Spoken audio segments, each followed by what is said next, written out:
Hello friends, a warm welcome to the legal researcher channel. इस वीडियो के साथ ही हम बीए एलएलबी ऑनर्स के डिफरेंट पेपर्स के डिस्कशन की शुरुआत करेंगे। इसी क्रम में आज पहला पेपर जो फर्स्ट सेमेस्टर में पढ़ाया जाता है, वो law of torts including motor vehicle accident and consumer protection law है। ये 4 क्रेडिट का एक पेपर होता है जो फर्स्ट सेमेस्टर में central university of south Bihar में पढ़ाया जाता है। और भी जितने भी यूनिवर्सिटीज़ हैं, उनमें भी जनरली ये फर्स्ट सेमेस्टर में ही पढ़ाया जाता है। अब अगर हम इस पेपर के सिलेबस को देखें, तो इस सिलेबस में जो प्रीरिक्विज़िट है, कुछ भी नहीं है क्योंकि ये पहली बार लॉ कोर्स में पढ़ाया जाता है। अगर हम कोर्स डिस्क्रिप्शन की बात करें, तो इसमें बेसिकली क्या दिया हुआ है, ये आप देख सकते हैं। सबसे पहले जो लॉ ऑफ टॉर्ट्स है, इसका प्राइमरीली कंसर्न क्या है? कंपनसेशन प्रोवाइड करना by redressal of wrongful civil actions. अब ये बेसिकली जहाँ पे सोसाइटी इस सिलेबस में ये कह रहा है कि जहाँ भी सोसाइटी साथ में रहेगा, वहाँ पे कॉन्फ्लिक्ट ऑफ इंटरेस्ट अराइज़ होगा। किसी एक को डैमेज हो सकता है किसी दूसरे के वजह से और इसी का रिड्रेसल और रिड्रेसल जो रॉन्गफुल सिविल एक्शन होगा, उसका रिड्रेसल करके कंपनसेशन प्रोवाइड किया जाना, लॉ ऑफ टॉर्ट्स का मेन मकसद है। अब इस सिलेबस में ये बताया गया है कि जब जैसे-जैसे रैपिड इंडस्ट्रियलाइज़ेशन हुआ, जो टॉर्टियस लायबिलिटी जो है मैन्युफैक्चरर्स और इंडस्ट्रियल यूनिट्स के अगेंस्ट अप्लाई किया जाने लगा। ये बताना चाह रहा है कि जब इंडस्ट्रियलाइज़ेशन हुआ, तो इंडस्ट्रीज़ में एक वर्किंग क्लास था, तो वर्किंग क्लास का जो एक्सप्लॉइटेशन है या वर्किंग क्लास के साथ जो कुछ अ, रॉन्ग किया गया ओनर्स के द्वारा, इंडस्ट्री के ओनर्स के द्वारा, उसके अगेंस्ट में वर्कमैन के लिए जो है टॉर्टियस लायबिलिटी उनके ऑनर के अगेंस्ट जो है अप्लाई किया जाने लगा और यहीं से लॉ ऑफ टॉर्ट का ओरिजिन जो कॉमन लॉ के अंदर बताया गया है, ये बताया गया है कि कॉमन लॉ के अंदर लॉ ऑफ टॉर्ट्स का ओरिजिन हुआ। और अगर हम देखें कि लॉ ऑफ टॉर्ट्स क्या रिटन फॉर्म में है, तो बाय एंड लार्ज आपको ये पता होना चाहिए कि लॉ ऑफ टॉर्ट्स अभी भी अनकोडिफाइड है, मोस्टली अनकोडिफाइड है क्योंकि अ, लॉ ऑफ टॉर्ट्स जो है आगे हम लोग डिस्कशन करेंगे in due course of time जब कोर्स की डिस्कशन शुरू करेंगे, तो उसमें ये एक बेसिक फीचर्स पता करेंगे कि लॉ ऑफ टॉर्ट का बेसिक फीचर्स क्या है। उसमें हम एक बहुत बड़ी बात ये है कि ये अनकोडिफाइड है। और अगर हम देखें एग्ज़ाम्पल इसमें दिया गया है कि वर्कमैन कंपनसेशन या मोटर व्हीकल एक्सीडेंट या कंज्यूमर प्रोटेक्शन लॉज़ ये जो है, कुछ ऐसे हैं जो कोडिफाइड है, अदरवाइज़ टॉर्टियस लायबिलिटी जो है लार्जली अनकोडिफाइड है। अब सेकेंडली अगर हम देखें कि चूँकि पहले ही बताया कि लॉ ऑफ टॉर्ट्स का ओरिजिन कॉमन लॉ से हुआ है, यानी कहीं न कहीं जुडिशियल प्रोनाउंसमेंट या जो प्रेसिडेंट होगा वो फॉलो किया जाएगा। तो ये टॉर्टियस लायबिलिटी में ये लॉ ऑफ टॉर्ट के पेपर में स्टूडेंट्स को बेसिकली रिक्वायर्ड है कि वो जुडिशियल प्रोनाउंसमेंट के लाइट में इस लॉ को समझें, क्योंकि ये कहीं भी कोडिफाइड नहीं है। लॉज़ जो है जुडिशियरी के द्वारा डिफरेंट डिफरेंट टाइम में डिफरेंट सर्कमस्टांसेस को देखते हुए जजमेंट दिया गया और कैसे ये उसी दौर में उसी हिस्टोरिकली जो धीरे-धीरे जब प्रेसिडेंट बनता चला गया, तो ये लॉ डेवलप होता चला गया।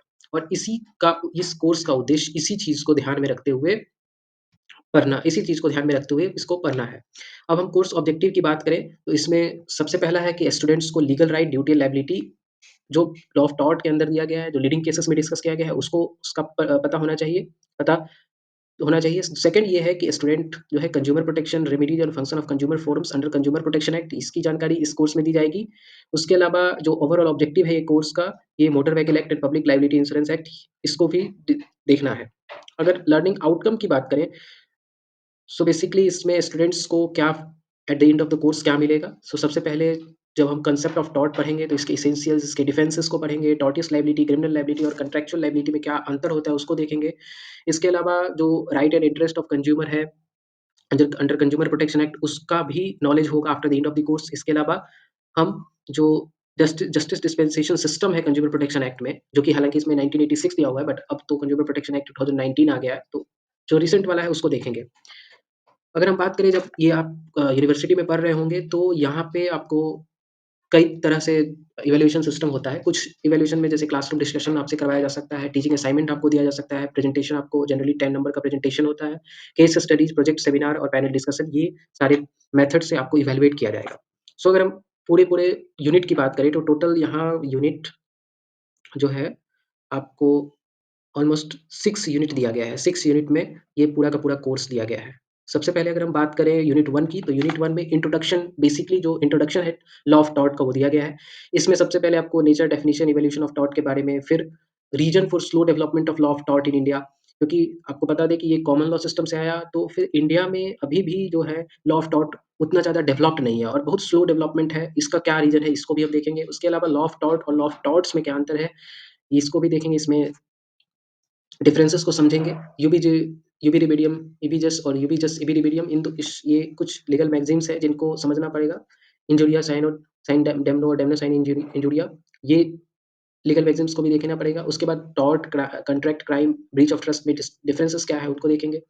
सो बेसिकली जो फर्स्ट मॉड्यूल है उसमें बेसिक इंट्रोडक्शन पार्ट बताया गया है। इसमें कुछ केस लॉज़ हैं जो बहुत पॉपुलर कुछ केस लॉज़ हैं वही दिए गए हैं इसमें वर्सेस व्हाइट, तो इसको भी हम देखेंगे। उसके बाद यूनिट 2 की बात करें तो यूनिट 2 में जनरल डिफेंस दिया गया है। जनरल डिफेंस में ये बताया गया है कि जब टॉर्टियस लायबिलिटी यानी जो रॉन्गफुल एक्शन आपके अगेंस्ट किसी ने रॉन्ग आपके द्वारा ऐसा क्लेम किया कि आपके द्वारा उसका रॉन्ग हुआ है, उसका कुछ हार्म हुआ है, डैमेज हुआ है, तो उसमें जनरल डिफेंसेस क्या-क्या हो सकते हैं। कुछ जनरल डिफेंस होते हैं जो डिफरेंट केसेस में लिए जा सकते हैं। उसका ज़िक्र किया गया है, जैसे volenti non fit injuria, inevitable accident, private defence, necessity, statutory authority, plaintiff's default, ये सारे कुछ दिए गए हैं। उसके बाद यूनिट 3 में हम बात करें तो इसमें है vicarious liability, strict and absolute liability. So ये एक अलग तरह का लायबिलिटी है जहाँ पे कुछ मास्टर सर्वेंट का रिलेशन या कोई आपके बिहाफ़ पे जब काम कर रहा है, तो इसमें डिफरेंट तरह का इश्यूज़ फॉर्म हो जाता है। जैसे मान लीजिए कि कई बार होता है कि जो आपका सर्वेंट है, तो सर्वेंट आपके डायरेक्ट कंट्रोल में है। कुछ एजेंट होता है, तो एजेंट डायरेक्ट कंट्रोल में होता है, लेकिन एजेंट का भी कुछ केस में क्या होता है कि एजेंट अ, खुद से निर्णय लेने में सक्षम होता है। वहाँ पे उसको हर एक छोटा-बड़ा काम के लिए बारे में नहीं बताया जाता। तो इन सब चीज़ों को बारीकी से समझेंगे कि क्या है वाइगेरस लायबिलिटी, स्ट्रिक्ट लायबिलिटी और एब्सोल्यूट लायबिलिटी। इसमें MC Mehta versus Union of India, Rylands versus Fletcher का रूल, इन सब चीज़ों को देखेंगे। Vicarious liability of the state, ये भी देखेंगे। उसके बाद हम देखें जो 4 यूनिट 4 में है, इसमें कुछ स्पेसिफिक टाइप का टॉर्ट दिया हुआ है, जो स्पेसिफिक है, अलग से है। वैसे कि जैसे कि आपको बताया गया कि टॉर्ट जो जब हम डिस्कस करेंगे तो और डिटेल बताएँगे, अभी तो बस सिलेबस डिस्कशन कर रहे हैं। सो जब स्पेसिफिक टॉर्ट के बारे में बताएँगे, तो स्पेसिफिक टॉर्ट भी ये कुछ खास तरह का टॉर्ट है, जहाँ पे जो रिकॉग्नाइज़्ड हो चुका है। अब इसमें कोई नया सवाल मतलब वैसा कुछ नहीं है कि इसमें कुछ इश्यूज़ है। ये ऐसे टॉर्ट्स हैं जो अब डेवलप हो चुके हैं। सो इसमें नेग्लिजेंस हुआ, नर्वस शॉक हुआ, product liability, defamation, trespass, nuisance, इन सब चीज़ों को देखना है। इसके बाद हम जब यूनिट 5 में आएँगे, तो यूनिट 5 में कंज्यूमर प्रोटेक्शन एक्ट दिया गया है, यूनिट 5 में।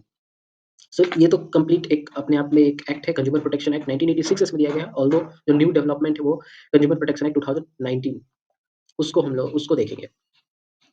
सो बेसिकली इसमें जो इसका लेजिस्लेटिव हिस्ट्री है या कंज्यूमर गुड्स सर्विस अनफेयर, वो पूरा एक्ट डिस्कस करेंगे। इसमें कंज्यूमर इंटरेस्ट क्या है, लॉ ऑफ टॉर्ट में इंटरेस्ट, लॉ ऑफ कॉन्ट्रैक्ट में क्या है, consumer interest and criminal law में क्या है, इन सब चीज़ों को देखेंगे। और इसी के साथ जो लास्ट मॉड्यूल होगा वो मोटर व्हीकल एक्ट का होगा। तो मोटर व्हीकल एक्ट भी अब अमेंड हो गया है, तो मोटर व्हीकल एक्ट में भी जो नए अमेंडमेंट है उनके साथ हम इसको डिस्कस करने का प्रयास करेंगे। सो ओवरऑल इस कोर्स की अगर हम बात करें तो ये पेपर लॉ पेपर में पहला पेपर होता है जो फर्स्ट सेमेस्टर में पढ़ाया जाता है। टोटल ऑफ, जैसा कि आपको मैंने पिछले वीडियोज़ में जो इंट्रोडक्टरी वीडियो था, जो ये पूरा कोर्स की मैंने शुरुआत करने का एक प्रयास किया है। इसमें क्या है कि आपको ये जो central university of south Bihar है, वहाँ पे फर्स्ट पेपर, लॉ पेपर जो है ये लॉ ऑफ टॉट का होता है, फर्स्ट लॉ पेपर। इसके अलावा आपका टोटल ऑफ फर्स्ट सेमेस्टर में 6 पेपर होंगे, जो 4 पेपर आपके अदर नॉन लॉ सब्जेक्ट्स के होते हैं, जैसे हिस्ट्री होता है, एंशिएंट हिस्ट्री होता है उस फर्स्ट सेमेस्टर में, उसके बाद इंग्लिश होता है, उसके अलावा आपका पॉलिटिकल साइंस होता है और एक और सब्जेक्ट हिस्ट्री या सोशियोलॉजी में हिस्ट्री होता है, या सोशियोलॉजी जो भी आप लेते हैं वो होता है। और उसके अलावा एक पेपर आपका लॉ, 2 पेपर होगा लॉ का, तो एक पेपर लॉ ऑफ टॉट होता है और दूसरा पेपर लीगल मेथड होता है। सो फर्स्ट ऑफ ऑल इस पेपर को हम लोग डिस्कस करेंगे। ये था हमारा आज का डिस्कशन, जिसमें ये सिलेबस है, इसी सिलेबस को ध्यान में रखते हुए हम लोग पढ़ेंगे। और ध्यान रहे कि मेरा 2 तरह का मैं लॉ ऑफ टॉट पे लेके आऊँगा। एक होगा जो थोड़ा समराइज़्ड फॉर्म में होगा, जो छोटा संक्षेप में होगा, लेकिन एक सीरीज़ जो मैं स्टार्ट करूँगा वो होगा बुक सीरीज़, जिसमें कि जैसे जो भी बेसिक बुक्स है हर पेपर्स के रिगार्डिंग, टोटल ऑफ 56 पेपर है हमारा अभी एलएलबी में, तो हर एक पेपर का कोई ना कोई एक स्टैंडर्ड बुक होता है। सो उस स्टैंडर्ड बुक को हम लोग पूरा पढ़ने का प्रयास करेंगे, यानी पेज बाय पेज। सो वो हमारे लिए बुक सीरीज़ होगा, जिसमें जैसे आर के बांगिया है, तो आर के बांगिया का पूरा पेज 1 से लेके जो पेज लास्ट तक है, उसको पूरा देखेंगे। और एक वीडियो जो होगा वो समराइज़्ड फॉर्म में होगा। तो इसमें क्या है कि जब आप समराइज़्ड फॉर्म में वीडियो देखेंगे, तो उससे आपको समझ में आएगा कि क्या इस पूरे सब्जेक्ट में है, और वो बेसिकली आपके लिए फ़ायदेमंद होगा एग्ज़ाम के टाइम में या फिर आप अगर कोई कॉम्पिटिटिव एग्ज़ाम दे रहे हैं तो उसके लिए वहाँ पे बेनिफिट होगा। और जो डिटेल्ड कोर्स है, बुक सीरीज़ है, वो आपके overall develop knowledge of law में आपको बेनिफिट करेगा। इधर आप चाहे मूट कोर्ट में पार्टिसिपेट कर रहे हैं, अगर आप अ, यूनिवर्सिटी में बात करें तो और जब आप यूनिवर्सिटी से बाहर आ जाएँगे, तो फिर आपको एडवोकेसी में भी आपको मदद मिलेगा क्योंकि वो सीरीज़ जो है, बहुत यूनिक सीरीज़ होगा। सो अ, इसकी हम लोग शुरुआत करेंगे discussion. Thank you very much.